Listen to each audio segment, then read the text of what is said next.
Diogo, Sim. foi um concretizar de um sonho? Foi um concretizar de uma missão. Isso foi. O sonho é algo um bocadinho maior. A verdade é que eu gosto de pensar que isto é só o começo. Agora sim, há várias etapas que nós nos predispusemos a concretizar, e as coisas estavam muito bem lançadas até a pandemia nos ter, a todos, nos ter passado a perna, e foi-me a estrear na altura da pandemia e de repente tivemos aqui um interregno de quase 2 anos, em que só agora finalmente é que se reuniram as condições para estrearmos finalmente em sala.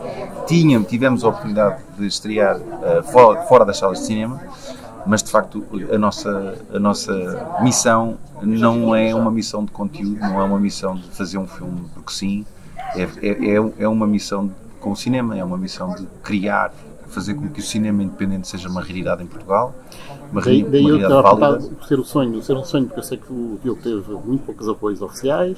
Sim, Portanto, de dinheiro não tivemos apoio nenhum, a não ser investimento privado nosso e de pessoas que investiram no filme, pessoas privadas que investiram no filme, e depois empresas que apoiaram o filme com apoios, os seus serviços, se for o caso dos serviços, ou coisas ou bens que as empresas possuíam.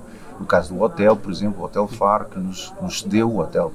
Esse tipo de coisas são para nós valiosíssimas e que não seria possível fazer o filme sem essa outra parte absolutamente crucial na montagem financeira. Mas é um cinema, é cinema independente. É um cinema que nós achamos, hoje em dia, o cinema é um cinema que só acontece quando há um subsídio por parte do Estado.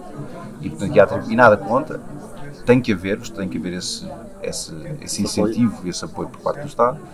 O que nós sentimos é que por causa disso, há uma relação meio monocórdica entre o espectador e o cinema português. Ou seja, se nós formos analisar os filmes mais vistos em Portugal nos últimos 10 anos, o topo da tabela está dominado por ou uma comédia ligeira ou um filme com cariz sexual, ou que tenha uma componente sexual e afins. Vou-me ficar por aí. Portanto, nada contra, mas alguns nessa tabela tem que existir espaço para cinema que seja um cinema independente, e um cinema que tenha afluência por parte do espectador português em querer ver coisas diferentes no cinema português. Portanto, e essa relação é uma relação que tem que se construir com o foco dos produtores nesse sentido.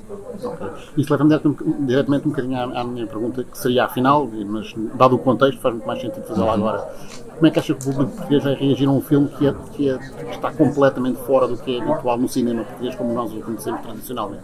Eu gosto de pensar que o público português, ao contrário do que se possa pensar, é um público atento, no sentido em que sabe que este não é o nosso primeiro filme, e esperemos que, ao olhar, eventualmente, se houver interesse nisso e olhar para trás, vamos perceber que há um percurso a ser feito de diferentes géneros, não há uma linguagem que nos caracterize. Portanto, o nosso primeiro filme foi uma comédia, o segundo foi uma ficção científica em inglês, que estreou agora no Japão, e este é um thriller psicológico. Portanto, isto é um thriller de ação psicológica e uma viagem emocional.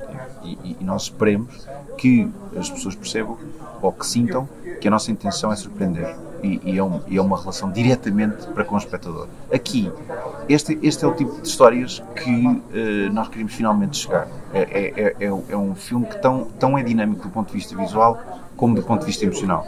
É uma história que procura surpreender as pessoas naquilo que elas acham como garantido a cada 10, 15 minutos. Porem-se em questão, mas ao mesmo tempo, no final do filme, temos a certeza que as perguntas foram respondidas. E, portanto, isso para nós era muito importante, porque é muito fácil levantar questões e depois não as responder. E era muito importante para nós criar um filme que, por mais caótico que fosse, por mais irregular que fosse, no final ficássemos muito claros do que é que acabámos de assistir. E como é que surgiu esta ideia para este argumento? Eu sei que é um argumento que é escrito a duas mãos, no fundo, sempre, pelo Deus e pelo irmão. Sim. Mas como é que surgiu a ideia para este argumento e como é que isto foi nascendo? Digamos? Nós queríamos que este filme começasse com um soco emocional que pusesse qualquer espectador imediatamente no lugar do protagonista. Portanto, nós queríamos um filme que não demorasse muito tempo no seu conflito, e portanto 10 minutos no filme começar acontece a maior tragédia do filme, que é o rapto da filha deste Gabriel, e por consequente da mulher também. A mulher desaparece também. Pior do que isso há uma família que de repente surge no lugar desta família. Portanto, isto se não é caótico, isso não é de repente, do dia para a noite, uma coisa deste género surgir, nós pensamos, qualquer pessoa vai ficar no lugar deste Gabriel, que é quem és tu, o que estás aqui a fazer, onde é que... Portanto, nós queríamos um filme que fosse um murro emocional desde o início. E depois queríamos que a dinâmica do filme não fosse exclusivamente visual, aliás, quase não é visual, assim é a dinâmica emocional, que é o espectador, tipo, quando sente que já está a perceber o que é que está a acontecer, surge alguma coisa que, não é nada disto. Espera aí, já sei, não é. Então, mas espera aí, e até ao fim há surpresas a acontecer até ao fim. Até acho que as últimas 3 falas do filme são uma surpresa também. Portanto, nós procurámos, mas a tua pergunta era como é que surgiu? Surgiu nesse momento, e tanto eu como o meu irmão, como somos pais, pensámos, qual é a pior coisa que nos podia acontecer? A pior coisa que nos podia acontecer é raptarmos o filho, mas pior do que raptarmos os filhos era se nós estivéssemos sozinhos, se nós estivéssemos com a responsabilidade da criança, tipo, uma coisa era estar com a tua mulher ou com o teu marido, o que quer que seja, e de repente te raptarem alguém querido. Outra coisa é estar à tua responsabilidade, só à tua responsabilidade, e de repente, o caos e leva-se a uma... e queria só fazer aqui a ponte, eu sei que não perguntaste isto, mas que agora ocorreu-me, que a viagem desta personagem é a viagem que nós todos de alguma forma tivemos com a pandemia, porque nós todos tínhamos a vida mais ou menos, ou achávamos, percebíamos o que é que estávamos a fazer, ou pelo menos estávamos a lutar para alguma normalidade, e de repente tudo aquilo que nós dávamos como garantido desapareceu e foi-nos tirado. E muitos de nós acabámos, por consequência disso, por fazer coisas e ter atitudes desesperantes e que nunca pensámos vir a fazer. E conheço muita gente que infelizmente teve essas situações em que nunca pensei fazer isto e aconteceu-me porque eu não estava a aguentar mais a pressão ou o que quer que seja. E esta personagem, curiosamente, está exatamente nesta situação. Não por estes motivos, mas acho que há um paralelismo muito interessante entre a personagem principal e aquilo que nós vivemos. Portanto, o filme se calhar é muito mais pertinente de estrear agora do que na altura da... Então, como é que foi feita a escolha do elenco? A escolha do elenco foi, para mim, como deves calcular, um filme independente, cada passo, cada coisinha tem um impacto no filme todo que é muito maior. Todas as pessoas que estão neste elenco são pessoas que eu tenho o privilégio de conhecer, de ser amigos, mas essencialmente, acima de ser amigo, de ser admirador. Cada pessoa preenche perfeitamente o papel.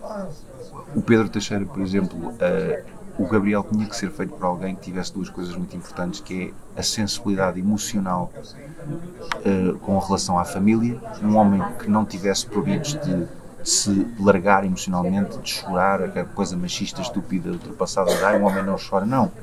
Nós somos todas pessoas, tivemos que chorar, choramos, e precisávamos de alguém que tivesse essa sensibilidade e ao mesmo tempo tivesse a garra rasgada o Pedro é da Margem Sul, eu sou da Margem Sul, crescemos nas ruas, e há essa coisa de, em alerta, há uma gana ali que temos que as coisas têm que ser resolvidas, têm que ser feitas e rasgadas. Portanto, queríamos que alguém que tivesse essa ginástica emocional, e o Pedro, para mim, faz um trabalho absolutamente magistral. Eu acho que vai haver muita gente surpreendida em ver o espectro emocional que ele vai, e de um trabalho que o irregular é o trabalho do Pedro, sem prioridade. Pois é, isso que eu ia perguntar. O Pedro acaba por levar um bocadinho o filme todo às costas. O Pedro, mas isso nunca foi escondido desde o primeiro minuto, e ele disse, bora lá, vamos todos juntos de mão dada, isto vai correr bem. E portanto, desde o primeiro minuto que ele o argumento, que ele disse, bora, vamos a isto.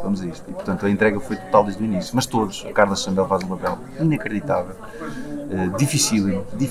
Só vamos ficar por aqui, dizer só que é difícil. Sim, é difícil falar deles sem revelar sem revelar, eu sei, mas podemos dizer que uma coisa que podemos dizer é que cada personagem tem uma verdade que é uma verdade própria, e que é as diferentes verdades de cada personagem que gera o conflito do filme. Diogo, o facto de seres ator é uma mais-valia importante para o filme também? Para o filme não sei, mas posso-te garantir que é muito mais fácil. Eu estou a perguntar isto porque obviamente já falei com 2 dos atores e já tenho o feedback. Portanto, sem qualquer falsa modéstia. Eu não escondo que é para mim muito mais fácil falar com os atores e comunicar o que é pretendido na história, mas com a certeza de que sei o que é que eles estão a passar. E isto é muito importante, porque uma coisa é o realizador querer saber o que é que quer dizer e até dizê-lo, mas a forma como diz, a forma como comunica, sabendo exatamente a vulnerabilidade que o ator tem que se pôr, ou ficar, ou estar, ou o que é que vai buscar, ajuda muito a essa comunicação. E, portanto, aquilo que eventualmente eu possa ter de menos a nível de experiência como realizador, tenho mais de 25 anos de falar com colegas, de expressar ideias que são ideias de história, de emoção e de dificuldade que é de chegar a determinadas coisas numa personagem. E, portanto, nessa medida, estando eu rodeado de pessoas que admiro, não é estranho estar na cadeira de realizador, nesse sentido, porque são amigos, colegas que eu admiro a contar uma história. E, portanto, torna-se muito simples e muito orgânico. Mas isso não te torna também um bocadinho mais exigente? Tu sabes exatamente o que é que pretendes obter de cada uma das personagens. Verdade, mas ao mesmo tempo, e sabendo eu como a arte é abstrata, nada é matemático, e na verdade o que eu faço é, eu convido-os a contar uma história, mas aquilo que eu tenho é a interpretação deles, não é a minha interpretação, é a interpretação deles ao meu convite. E eu encontro sempre muito mais valor nessa proposta, porque é uma camada extra àquilo que eu propus, ou aquilo que foi a proposta inicial, e portanto eu encontro sempre muito mais valor à autenticidade e à verdade que a personagem, que o ator traz, mesmo que não seja aquela que eu inicialmente idealizei. E portanto, e depois cabe-me a mim conseguir conciliar todas essas verdades. E isso faz duas coisas, faz com que cada ator se sinta incrivelmente participativo, no sentido de cada decisão que eles estão a fazer está efetivamente a impactar a história. Eu tenho-te um exemplo que posso dizer, na boa, em que há um momento, por exemplo, em que há uma mão na cabeça que passa pela personagem, que nunca foi escrito. Aquilo aconteceu, e assim que aconteceu, eu usei de outra maneira e reproduzi aquilo. E, portanto, são coisas que acontecem que eu acho que cabe muito em respeito a não haver egos. Já mudámos histórias, já mudámos coisas cruciais na história, porque vimos que não estava a resultar e dissemos, vamos todos conversar um bocado o que é que não está a resultar e o que é que pode resultar. E estamos todos a reescrever a história. E isso convida as pessoas que estão na história, sejam técnicos ou atores, a serem inteiros na história. E eu acho que esse tipo de energias passa toda para o ecrã. Honestamente, eu acho que passa. Diogo, tu começaste uma carreira como ator relativamente jovem, digamos assim. 15 aninhos, onde é que eles já vão? Exatamente. Como é que se deu esta necessidade de passar para o outro lado da câmara? Posso dizer que antes sequer de sonhar que a minha vida ia passar a ser como contador de histórias como ator, desde criança que eu fui absolutamente sempre fascinado por todo tipo de histórias. Eu tinha os meus avós, os velhinhos no banco a contar, e eu com a tua idade, eu ficava ali a ver e os outros putos a puxarem-me todos para brincar, e eu tipo, já vou. Eu queria ouvir as histórias, porque era uma vez me disserem assim, olha, sabe o que aconteceu? E eu fico doido. Conta. Não, mas e depois? E portanto, o que eu quero dizer é que eu acho que isto foi um bocado o universo a conspirar, porque nunca ousei sequer pensar em ser ator quando era criança, nunca pensei nisso, mas tinha cassetes que estavam a começar a ficar riscadas de tantos filmes que eu via repetidamente. Sabia as falas todas de cor, sabia tudo de cor, e portanto eu acho que antes até mesmo da vida me empurrar para a frente das câmaras como ator, eu acho que o fascínio do todo sempre existiu em mim, muito antes até de estar à frente das câmaras. Eu posso dizer que se me disser assim, olha, a partir da manhã já não vais representar mais, eu por mim estou tranquilo da minha vida, porque desde que eu tenho a oportunidade de continuar a escrever, continuar a trabalhar com atores, de alguma forma que eu possa contar histórias, eu vou estar feliz. Portanto, eu posso dizer que se há algum ponto qual foi o momento? Foi a morte do Nicolau Breiner. O Nicolau, que era uma pessoa que eu admirava profundamente, muito importante para mim, faleceu com o sangue na guelra e com o brilho nos olhos de tantas coisas que queria fazer. E eu sinto que ele, aos 70 e tal, quando ele nos partiu, ele ainda estava a fazer, ele queria fazer muita coisa. E os meus medos, os meus receios de o que é que as pessoas vão pensar, e o que é que as pessoas vão pensar, e o que é que eu vou fazer, será que vai resultar? Pensei, não, se não resultar, eu tentei. E o que quer que pensem é indiferente, porque eu, se falecer, vou falecer a dizer que tentei. E, portanto, aquilo que me motiva não é ego, é puro, e as ações falam por si mais do que as palavras. E, portanto, a passagem para a realização acabou por ser precipitada, talvez pela maturidade e por alguns eventos que aconteceram, nomeadamente isto que eu te falei do Nicolau, eu não querer que aquilo me aconteça, chegar aos 70 anos e dizer há tantas histórias que eu queria ter contado e não contei. É isto. Projeto para o futuro, é inevitável.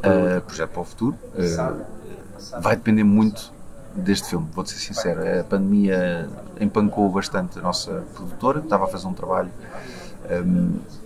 que estava a ter uma continuidade, e que estes 2 anos de interregno foram fatais. E, portanto, o que eu posso dizer é que neste momento a nossa pequenina equipa está muito dependente da receptividade do espectador a este filme. Mais do que as críticas, que as pessoas de facto vão ao cinema e que se sintam satisfeitas. Não nos importa nada a crítica especializada, importa-nos a opinião do espectador, e essa só vai ser demonstrada se de facto as pessoas forem às salas. E, portanto, posso dizer que temos um projeto em calha, em desenvolvimento, que diz respeito ao argumento, mas que só vai passar à fase seguinte se este projeto correr bem. Bem, peço finalmente faças um convite a todos para virem ver este filme, que mais uma vez é difícil de descrever sem spoiler, como dizias há pouco muito bem. Não, é para o convite, o que é que eu posso dizer? Este filme não é irregular só no nome, é na sua proposta. E que é para quem gosta de thrillers psicológicos, de um filme que não é linear e que a cada 10 minutos há uma surpresa constante e que joga com aquilo que é a percepção do público, este filme tem isso no seu todo e na sua mecânica. Interpretações absolutamente incríveis. Muitos dos atores que estão neste elenco estão em registros que não são conhecidos não lhes é característico como isso, e, portanto, nessa medida eu acho que quem gosta do que é português e quer ver uma coisa assumidamente fora da caixa tem que ir ao cinema ver o Irregular. Muito obrigado. Obrigado. Obrigado.